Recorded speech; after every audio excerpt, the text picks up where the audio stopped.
వచ్చినప్పుడు లాక్డౌన్ వచ్చి నా జీతం 15,000 అయింది. అప్పుడు తప్పనిసరి పరిస్థితులలో ఏదన్నా ఒకటి చేయాలి అనే పొజిషన్ లో బిజినెస్ లోకి నేను రావాల్సి వచ్చింది.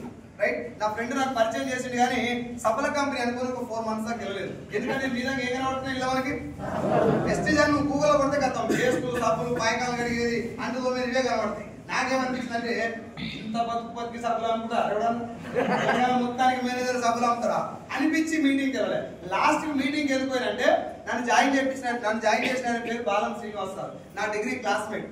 వాడు ఏమంటే నువ్వు ఒక మీటింగ్ రారా, జాయిన్ అవ్వకు, ప్రొడక్ట్ కొనకు, ఈ బిజినెస్ కూడా చేయకు, ఇదేందో అర్థం చేసుకో, నీకు ఇష్టం చేయలేకపోతే క్లియర్ కూడా కన్ఫ్యూజన్ ఉందా?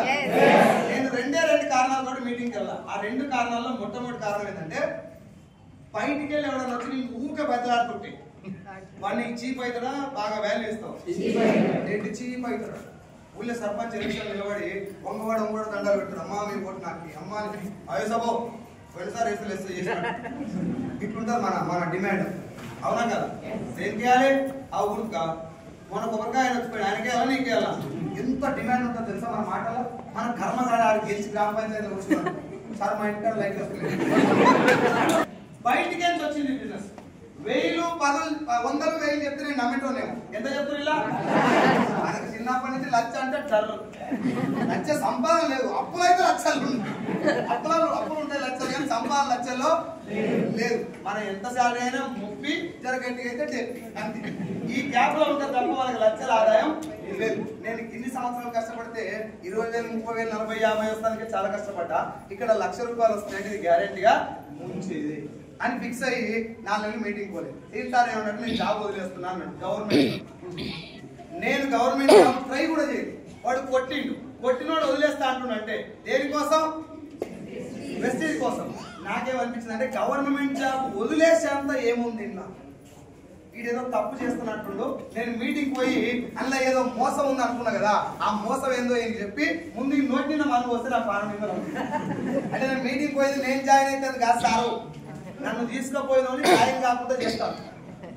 మనం బాగుపడదు తక్కువ, వేరే వాడు బాగుపడుతుంటే గుంజాలి, గుండాలి గుంతలేస్తే ప్రాణం ఇవ్వాలి. సార్ మనం బుల్లెట్ కొన్నప్పుడు ఎక్కువ సంతోషంగా ఉండదు, పక్కింటి బుల్లెట్ కొన్నప్పుడు ఎక్కువ బాధ ఉంటుంది. అవునా కదా? ఆయన బుల్లెట్ 3 రోజులు అయిపోయి 3 రోజులు అయినా ఎత్తపోయి అనుకోవడం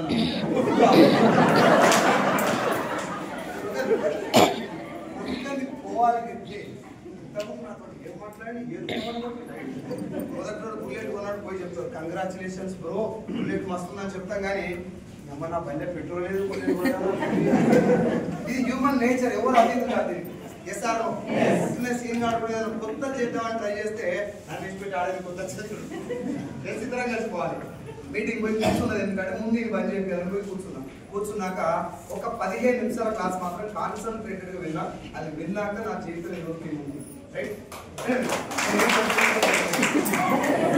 దీనికి నా మీద కోపం వచ్చేసింది. సరే, నేను ఏం చెప్పకుండా సపోర్ట్ కొట్టలేదు మీరు.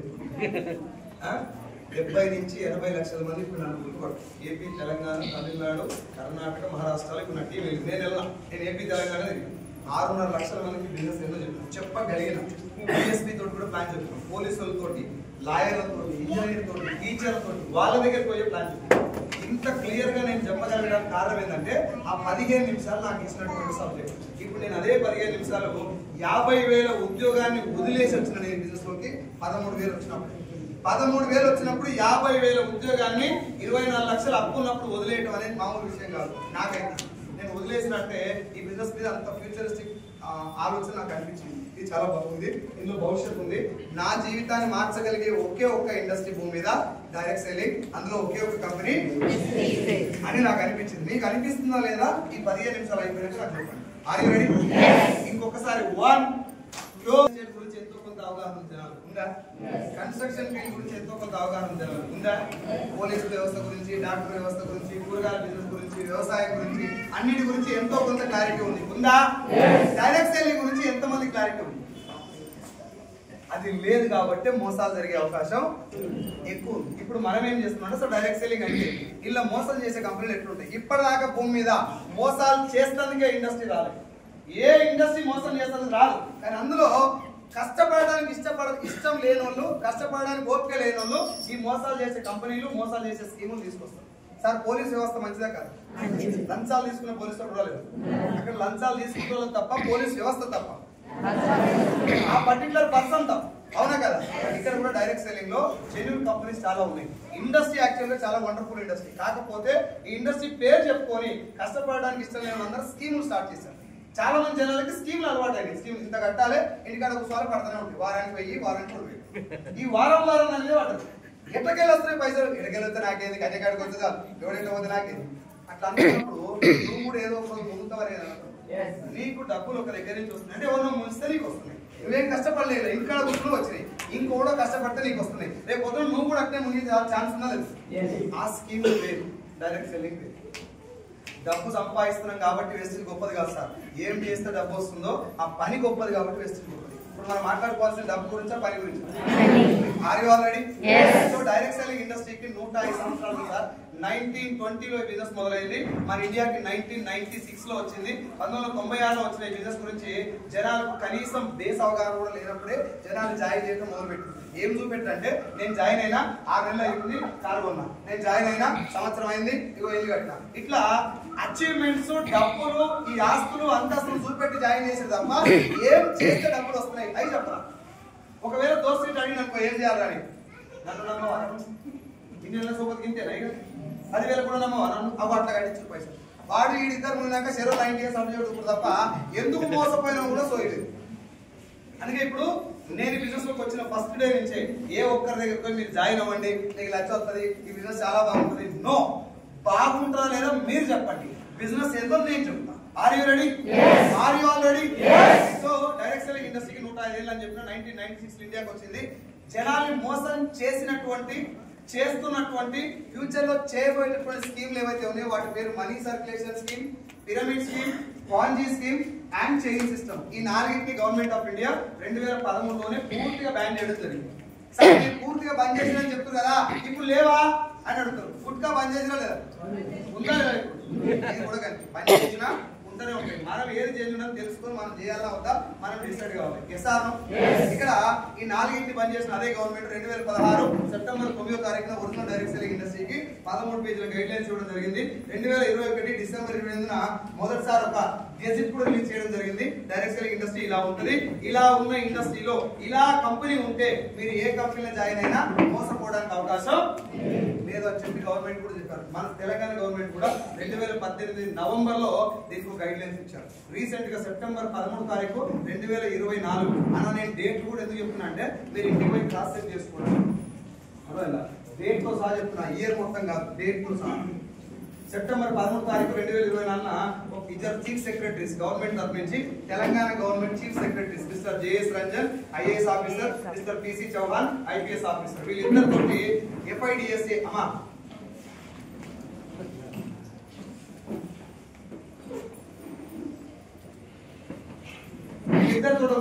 చేసింది FIDSA, federation of Indian direct selling association. అయితే ఆ మీటింగ్ అటెండ్ అయినటువంటి IAS officer JS Ranjan sir ఏం చెప్పిందంటే డైరెక్ట్ సెల్లింగ్ ఫ్యూచర్ ఉంది, ఇది చాలా అద్భుతమైన వ్యవస్థ. అయితే దీనికి తెలంగాణ గవర్నమెంట్ కూడా చాలా సపోర్ట్ చేస్తుంది. గవర్నమెంట్ కూడా ఈ బిజినెస్ వల్ల చాలా ఆదాయం వస్తుంది. ఏ గవర్నమెంట్ తలుచుకున్నా కూడా అందరికి ఉద్యోగాలు ఇవ్వలేదు, ఇది వాస్తవం కదా. ఉద్యోగాలు ఇవ్వలేనటువంటి అదే గవర్నమెంట్ ఒకవేళ ఇలాంటి ఇండస్ట్రీ కనుక సపోర్ట్ చేస్తే చాలా మంది యువత కానీ, హౌస్ వైఫ్స్ కానీ, స్టూడెంట్స్ కానీ, జాబ్ చేస్తున్న కానీ, రిటైర్డ్ ఎంప్లాయీస్ కానీ పాసివ్ ఇన్కమ్ గురించి ఆలోచిస్తున్న అందరికి ఇది ఒక మంచి సపోర్ట్ అవుతుంది. అందుకే గవర్నమెంట్స్ దీన్ని సపోర్ట్ చేస్తున్నాయి. కానీ మీరు జనాల దగ్గరికి పోయి మీ కంపెనీ యొక్క బిజినెస్ చెప్పేటప్పుడు మేడం మీరు రండి, నీకు లక్ష వస్తుంది, సార్ నువ్వు రా, నీకు కారు వస్తుంది, ఈ లక్షలు, కార్లు, బిల్డింగ్లు, బంగాళాలు చూపెట్టి ఆస్తులు, అంతస్తులు, డబ్బులు ప్రమోట్ చేసి జనాలు జాయిన్ చేయొద్దు. అసలు బిజినెస్ ఏంటి, ఏం చేస్తే డబ్బు వస్తుంది, ఆ పని ఎంత పవిత్రమైంది అది చెప్పండి. ఒకవేళ ఆ పని నచ్చి వాళ్ళు వస్తే వాళ్ళు ఎంత సంపాదించుకున్నా వాళ్ళకి మంచిదే, వాళ్ళ ద్వారా మీరు ఎంత సంపాదించుకున్నా మీకు మంచిదే. ఈ మాట వాస్తవా కదా? మంచి మాట కదా ఇది. ఆ మాట ఆయన 2024లో చెప్పిండు. 2021 నుంచి నేను అదే చెప్పుకుంటున్నాను. జనాలు జాయిన్ చేయడం ఇంపార్టెంట్ కాదు బిజినెస్ లో, ఇదేంటో అర్థం చెప్పండి. కష్టపడటానికి ఇష్టం ఉన్న వాళ్ళని తీసుకొచ్చుకోండి. నీకు ఈజీగా డబ్బులు వస్తాయి, నువ్వు ఏం చేయక ఆధార్ కార్డు చిట్కాడ వస్తా నేను వస్తాడు చేస్తా అంటే నీకు తోటి కాదు. ఇలా ఎవరికి డబ్బులు ఇప్పించే ఛాన్సే లేదు సార్. ఎవరి కష్టం వాళ్ళు చేయాలి. కాకపోతే ఇక్కడ ఉన్న సిస్టమ్ అంతా నీకు సపోర్ట్ చేస్తుంది. అది ముందే చెప్పండి. మా వాళ్ళు అంటే చెప్తారు, సగం మంది ఎప్పుడంటే సార్ నువ్వు ఏం చేయవు, ఆ ఆధార్ కార్డు ఇచ్చి ఒక 100 పీలు కొనుక్కో, మిగతా అంతా నేను చూసుకుంటాను. ఏది అవుతుందేమో ఇంకా వేరే ఇది ఒక బిజినెస్ మోడల్. నేను నీ లెక్కనే వచ్చిన, నువ్వు కూడా నా లెక్కనే రావాలి, నా లెక్కనే కష్టపడాలి అది ముందే చెప్పండి. కుల్లా ఈజీగా పైసలు వస్తాయి, ఇట్లా చిన్న ఆడితే 100 రూపాయలు 20 వస్తాయి. నో. డబల్ అయితే పైసలు ట్రిపుల్ అయితే నో. కష్టపడాలి. 3 నెలలు బిజినెస్ నేర్చుకోవాలి, 6 నెలలు మీటింగ్ రావాలి, 9 నెలల తర్వాత చిన్నగా మీకు 50 నుంచి 60 వేలు స్టార్ట్ అవుతాయి. పర్ఫెక్ట్ నువ్వు బిజినెస్ మోడల్ ఉంటుంది. 1 ఇయర్ తర్వాత 1,00,000 రూపాయలు తీసుకునే అవకాశం ఈజీగా ఉంది. కాకపోతే సిస్టమ్ లో మనలో ఏం చేస్తారంటే డ్రెస్ కోడ్ ఉండదు, కనీసం మీటింగ్లకు రారు, ఏ టైం పడితే ఆ టైం వస్తారు, ఎర్రస్తారు, ఫోన్ చేస్తారు ఖాళీ ఉన్నారు. రెండో అనే ఇంటికాడ ఉన్నా జాగ్ అవుతావా, నా కింద అవుతావా, తమ్ముడు నా కింద అవుతావా, అన్న నా కింద అవుతావా, ఏది కింద మీద ఇది కింద మీద బిజినెస్ కాదు. నువ్వు బిజినెస్ వాళ్ళ దగ్గర పోయి మినిమం 40 నిమిషాలు టైం తీసుకొని ఆధార్ కార్డ్ టచ్ కూడా చేయాల్సిన అవసరం లేదు. బిజినెస్ జాయిన్ అవ్వమని ఫోర్స్ చేయదు. ఇది ప్యూర్లీ బిజినెస్ మోడల్. 3-4 నెలలు కష్టపడి వచ్చే బిజినెస్ అని ముందే చెప్పండి. ఒకసారి నాకు చెప్పండి సార్, నేనైతే బయట తిన్నాను సింపుల్ గా. బయట తిన్నా దగ్గర నేను పోయి ఏం చేయాలి, నేను బయట తిన్నాను, నేను మీకు కథ ఇంకో మేడం అంటే సార్ సీరియల్ తీసుకుంటాం, మన మేడ చేసుకుంటాం, సీరియల్లోనే ఉండాలి. చాలా క్లియర్ ఉండాలి. వాళ్ళు చాలా గ్రేట్, చాలా కష్టపడినా ఫ్యామిలీ చాలా ఇబ్బందులు ఉంది సార్. మా ఆయన నేను కలిసి చాలా కష్టపడుతున్నాం. అయినా కూడా ఫ్యామిలీ గవర్నమెంట్ ఇచ్చినటువంటి గైడ్ లైన్స్ అథెంటికేషన్స్ రెగ్యులేషన్స్ డేట్లతో సహా చెప్పిన మళ్ళీ ఒకసారి రిపీట్ చేస్తాను. 1920లో బిజినెస్ మొదలైంది అమెరికాలో కాలిఫోర్నియా సిటీలో. ఇండియాకి వచ్చి 1996 లో భారత ప్రభుత్వం ఈ ఫేక్ స్కీమ్ బంద్ చేసి 2013లో సెప్టెంబర్ 9వ తారీఖు 2016లో మొదటిసారి గైడ్ లైన్స్ ఇవ్వడం జరిగింది. 2021 డిసెంబర్ 28 లాక్డౌన్ ఎత్తేసిన ఇమీడియట్ గా జనాలకు వచ్చినటువంటి ఆర్థిక సంక్షోభాన్ని దృష్టిలో పెట్టుకొని ఇంకా చాలా మంది గురించి ఇబ్బంది పడుతున్న ఉద్దేశంతో ఈ ఇండస్ట్రీ గైడ్ లైన్స్ తో పాటు ఒక గెజెట్ కూడా రిలీజ్ చేయడం జరిగింది ఇండియన్ గవర్నమెంట్. దాని తర్వాత జూన్ 21, 2023లో ఇంకో గెజెట్ కూడా ఇచ్చారు. ఈవెన్ తెలంగాణ గవర్నమెంట్ కూడా ఒక గెజెట్ గైడ్ లైన్స్ ఇవ్వడం జరిగింది 2018 నవంబర్ నెలలో. రైట్. మన తర్వాత మొన్న ఫిబ్రవరి 19వ తారీఖు 2025 అంటే ఏ సంవత్సరం? పినరాయి విజయన్ సార్, కేరళ సీఎం, కేరళ ముఖ్యమంత్రి పినరాయి విజయన్ సార్. మీకు అందరూ తెలుసు అక్షరాస్యతలో నెంబర్ 1 స్టేట్ కేరళ. బాగా చదువుకున్నటువంటి ఆ స్టేట్ లో కూడా ఉద్యోగాల కొరత ఏర్పడి ఇలాంటి ఇండస్ట్రీ సపోర్ట్ చేస్తే ఫ్యూచర్ చాలా బాగుంటుందని చెప్పి ఫస్ట్ టైం ఒక ముఖ్యమంత్రి స్టేజ్ మీదకి వచ్చి డైరెక్ట్ సెల్లింగ్ ఇండస్ట్రీ గురించి మాట్లాడింది. చాలా అద్భుతంగా అనిపించింది నాకు. ఆ సార్ చెప్పేటప్పుడు మాట్లాడుతుంటే direct selling industry genuine, direct selling ఇండస్ట్రీలో ఫేక్ కంపెనీలు ఉంటే జాగ్రత్త. కేరళ ఢిల్లీ సీఎం రేఖా గుప్తా మార్చి 8 రోజు ఢిల్లీ లోకల్ ఒక 40,000 మంది లేడీస్ పిలిచి అవార్డ్స్ ఇచ్చారు. కొంతమంది అందులో డైరెక్ట్ సెల్ లో మంచి పొజిషన్ కి వెళ్ళారు. అందులో ఇందాక మాట్లాడిన అందరూ మేడం కూడా అవార్డు తెచ్చుకుంది. అదొక 15 నిమిషాలు మాట్లాడింది రేఖా గుప్తా మేడం డైరెక్ట్ సెల్లింగ్ ఇండస్ట్రీలో ఉన్నటువంటి పొటెన్షియాలిటీ. ఒక లేడీ గడప దాటి ఇంటి బయటికి వెళ్ళి తనకు ఉన్నటువంటి డ్రీమ్స్ అన్ని ఫుల్ఫిల్ చేసుకోవడానికి భూమి మీద ఉన్నటువంటి ఒకే ఒక అద్భుతమైన ఆపర్చునిటీ డైరెక్ట్ సెల్లింగ్. కాకపోతే ఇంత అద్భుతమైన ఇండస్ట్రీలో కూడా మోసాలు చేసే కంపెనీలు చాలా. మనం జాగ్రత్తగా ఉండాలి. ముందు ఒరిజినల్ 500 నోటు ఒరిజినల్ ఎలా ఉంటుందో తెలుసుకున్నాడు డూప్లికేట్ నోట్ గుర్తుపడతాడు. ఎస్ఆర్ ఒరిజినల్ విత్తనాలు ఎలా ఉంటాయో అనుభవం ఉన్నాడు నకిలీ విత్తనాలు చూడాలని గుర్తుపడతాడు. ఎస్ఆర్ అట్లా మనకు ముందు ఒరిజినల్ ఏందో తెలిస్తే డూప్లికేట్ చూడాలని గుర్తుపడతాడు. ఎస్ఆర్ కొంచెం జర అఫీషియల్ డాటా కాసేపు పక్కన పెట్టి మన భాషలో మాట్లాడుతుంది. Are you ready? రెడీ కూడా నిద్ర వస్తున్నా ఎవరైనా నిద్రపోయారు అనుకో జర ఓపెన్ ఏం చేస్తాం బ్లాక్మెయిల్ చేయడానికి ఏం లేదు. ఫ్యాన్ బంద్ చేసినా కాబట్టి నా మీద కోపం వస్తుంది. నా మీద కోపం కాదు, కొట్టబుద్దైనా కొట్టుగా నేను చెప్పేది. ఎందుకంటే మీ జీవితాలు ఇది ఒక్కటే రోజు ఉడకపోలేదు. ఉడకపోసిన రోజులు మన లైఫ్ లో చాలా ఉంటాయి. ఎస్ఆర్ అది రియల్ ఉడకపోతే ఎప్పుడు వస్తుంది అంటే మన ఫ్యామిలీ మెంబర్స్ ఎవరైనా హాస్పిటల్లో ఉండి ₹1,00,000 అవసరమైనప్పుడు ఎవరు ఫోన్ చేసినా ఫోన్ ఎక్కడ ఆయన సెంట్రల్ ఏసీ కూడా ఉడికొస్తుంది.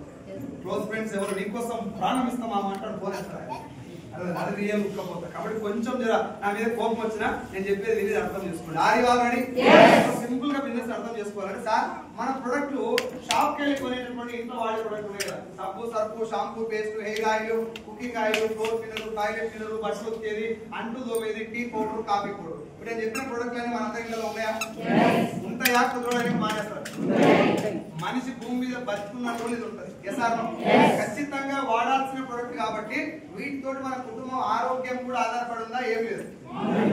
ఆరోగ్యం ఎందుకు ఆధారపడి ఉంటారంటే ఒక వంట నూనె నీ గుండె ఆరోగ్యాన్ని డిసైడ్ చేస్తుంది. అదే వంట నూనె నీ నెత్తి మీద ఎంటికలు ఉండాలా ఊసుకోవాలని డిసైడ్ చేస్తుంది. అదే వంట నూనె చర్మం యొక్క ఆరోగ్యాన్ని, చర్మం లోపల క్యాన్సర్ కణాల ఉత్పత్తిని, బాడీలో జీర్ణ వ్యవస్థ పనితీరును, ఆఖరి మన ఇంట్లో ఆడపిల్లలు ఏ వయసుకు పెద్ద మనిషి అవ్వాలి అని దాంట్లో కూడా నూనె పాత్ర ఉంది. ఒప్పుకుంటారా? ఒక వంట నూనెకే ఇన్ని రకాల రోగాలు లింకులు కొన్ని చెప్తే ఇంకా చాలా ఉంటాయి. నూనెతో వచ్చేటివి, నూనె మార్చితే పోయేవి. రైట్? ఒక వంట నూనె మీద ఇన్ని రకాల రోగాలు ఆధారపడినప్పుడు, ఇన్ని రకాల రోగాలు ఒక వంట నూనె మీద డిపెండ్ అయినప్పుడు నూనె మంచిది వాడుకోవాలా లేదా? ఒక వంట నూనె ఒంట్లో పోయేది మాత్రమే వాడాలా? ఒంట్లో పోయే మిగతా అన్ని కూడా మంచిగా వాడుకోవాలి.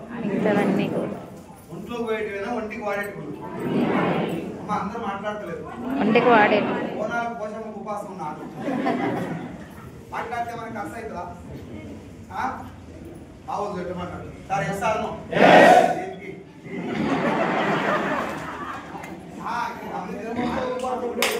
మాత్రమే మంచిది వాడాలన్నా? ఒంట్లో పోయేటివి, ఒంటికి వాడేటివి, ఇంకా బట్టలు తుడిచేది, బట్టలు ఉతికేది కూడా మంచిది వాడాలి. ఇంకొక మాట చెప్పండి, మంచిది అంటే మీ దృష్టిలో మీనింగ్ ఏంటి? తెల్ల ఉండేటిదా మన శరీరానికి మంచి చేసేది, మన శరీరానికి మంచి చేసేది క్వాలిటీ. సో ఇప్పుడు క్వాలిటీ ప్రొడక్ట్ అది మంచిదా కాదా అనే విషయం ఎవరు చెప్పాలి మనకి? వాడిన వారు. మనకంటే ముందు ఒక హోటల్లో ఇడ్లీ బాగుందా లేదా ఎవరు అడగాలి? తినేటోడు. సినిమా బాగుందా లేదా ఎవరు అడగాలి? ఏదన్నా ఒక విషయం భూమి మీద అది మంచిదా కాదా మనకంటే ముందు అనుభవించినోడే మాట్లాడాలి. మరి మన ఇంట్లో వంట నూనె మంచిదా కాదా ఎవరు చెప్పాలి? ఈ నూనె వాడాలని ఎవరు చెప్పాలి? ఈ సోపే వాడాలని ఎవరు చెప్పాలి? ఇప్పుడు మనకెవరు చెప్తున్నారు? సెలబ్రిటీస్. వాడిన వల్ల వాడని వాళ్ళు. మీరు ఏ రోజైనా షాప్ కి వెళ్ళి స్టిక్కర్ సెలెక్ట్ చేసిరా, ఇట్లా పోయి పట్టుకొని వచ్చిరా? సెలెక్ట్ చేసి మాట్లాడుతున్నారు. ఒక్కసారి సెలెక్ట్ చేసాం. ఒక్కసారి సెలెక్ట్ చేసి మాట్లాడుతాం.